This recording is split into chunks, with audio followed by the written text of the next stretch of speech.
Approaches to Learning in Infants, an Overview. Introduction. The notion under review learning capacities presents 4 learning principles found in infants, namely classical and operant conditioning, habituation, and imitation.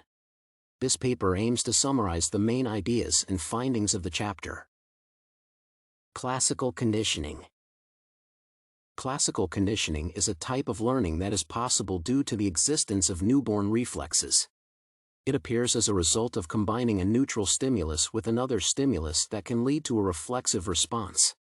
In the case when a neutral stimulus can successfully cause a reflexive response in a baby, the former is called a conditioned stimulus, whereas the latter, conditioned response. Operant conditioning.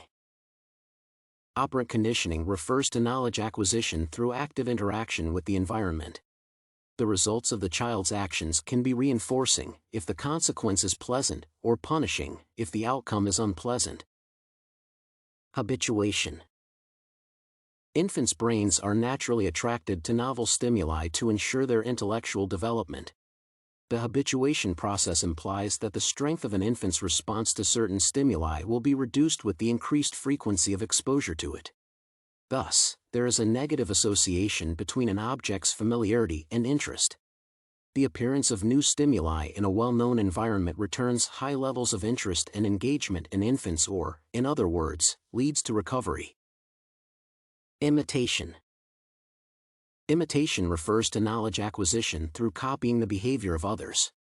Some scholars consider that an infant's ability to imitate is strongest in the first 2 months after birth, but it gradually declines as the baby grows older.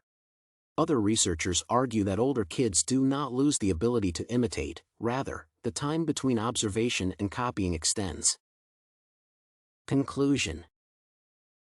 Although the scientific knowledge concerning children's learning capacity is by no means exhaustive, the current understanding of infants' mental processes can facilitate healthcare practice and medical research.